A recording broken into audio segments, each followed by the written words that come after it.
Ayan, dito na tayo. Ito. Hi guys!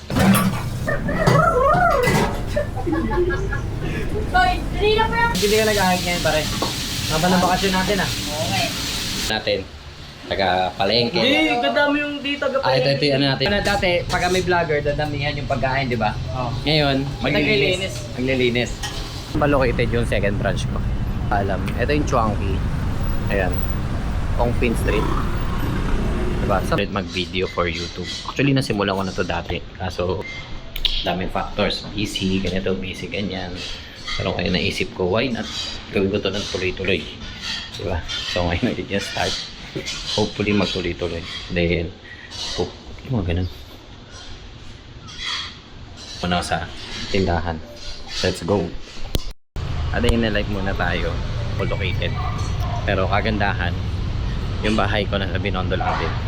Kaya anytime na kailangan ko pumunta ng tindahan, mabilis lang. And kung kailangan ko bumalik, syempre. Kaya kagandahan din dito, daming bilihan ng food, diba? Yung iba doon tayo pa na malayo para kumain sa Binondo. So soon, syempre, lalabas din tayo ng Binondo to scale up yung business, diba? Pero once na ready na, sa ngayon, gusto ko muna i-focus kung anong pwede ko pang i-offer sa Binondo. Alam, ito yung Chongqing. Ayan, Ongpin Street. Diba? Saan ba located yung second branch ko? So ito yung Shoppers Mart.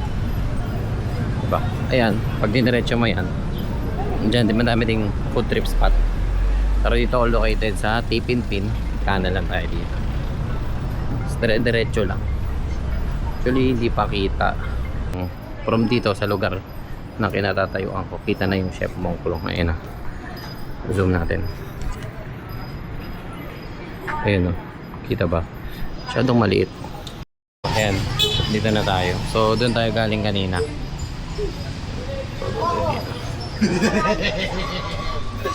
Punta sir, uwi ka na? Yes! Uwi ka na, ito yung ano natin. Ano ka dito? Dito tayo para maliwanag. Oh, ayan. Ayan, dito. Dito. Oh. Uwi ka na? Out na, ito yung opening. Oh, so yan yung gumagawa ng masasarap niyong sauces. Ano ginagawa mo dito pare? Sauce lang, sauce. Sauce lang? Anong sauce? Anong mga sauce? No, peanut sauce. Peanut Honey sauce. garlic. Honey garlic. Tsaka cheese sauce. Cheese sauce. Yung kare-kare, hindi mo din alam. Alam mo? Alam ko yan. Alam. So kung gusto niyo malaman yung recipe ng Chef Mongkulong, ito kontakin niyo. Si Sergeant Tamayo. So uwi na siya, opening kasi siya kanina. Diba?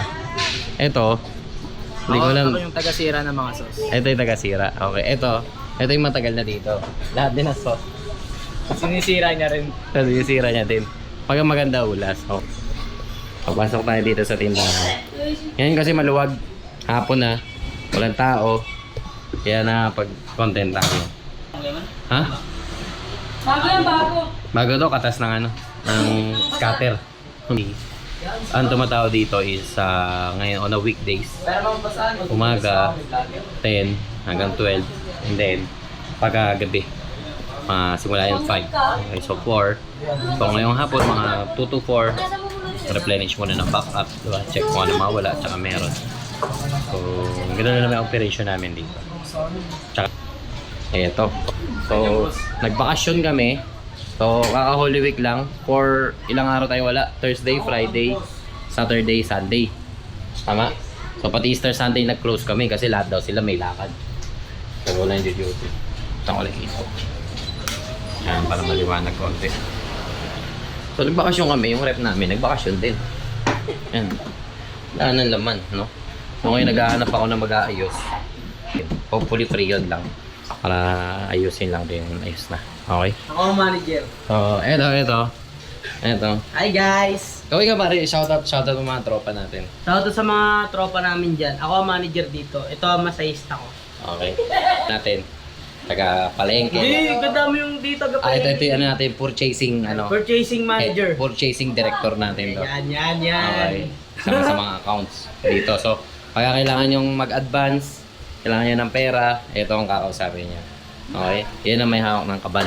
Tama? Ito yung assistant niya, taga-masahe niya, taga-gawa ng kape. Noodles with beef online. Chopsticks, pagkalimutan. Regular customer yan. Wala. Yun lang. Oo. Pinatudod si D. Oo. Tama. Uy, parang sipag mo ah. Porket may May nagko-content vlogger ako. eh, may vlogger. Porket nagko-content ako, ano ah. May nagmamapa. So bago na dati, pag may vlogger, dadamihan yung pagkain, di ba? Oh. Ngayon, Naglilinis. Maglilinis. Okay. Ito na si, ano, cook natin ito si Buloy. Kaso hindi nakapag-ahit eh. Ba't hindi ka nag-ahit ngayon pare? Haba ng bakasyon natin ah. So naisipan ko kasi before nahaselan ako na mag-transfer sa phone. Pero ngayon nagkaroon ako ng extra device na doon ko na siya ita-transfer. Then doon na din ako mag-edit ng long form video. Kasi doon sa cellphone ko, before sa cellphone ko, doon na ako nag-edit ng mga video ko pang content para sa tindahan. Mga short form reels, storytelling. So ngayon sabi ko, why not ma-maximize ko itong camera ko. Itong camera ko before ginagamit ko lang din sa POV. So sabi ko at least may other device ako. Marami na akong magagamit pang edit. May another camera ako pang shoot ng long form. Then paminsan ginagamit ko dito pang short form tsaka pang POV. Pag upload na ng upload parang dati na doon lang din naman ako nagsimula before sa short form reel, sa short form TikTok, FB na wala naman nanonood eh. Hanggang sa unti-unti may mga nanonood na, may mga nakuhook na, may mga followers na. So ganoon lang din sa YouTube, tiyagaan mo. Sabi ko sayang, meron ako mga resources, maximize natin. Kaya ngayon, ayun, ginagawa ko na.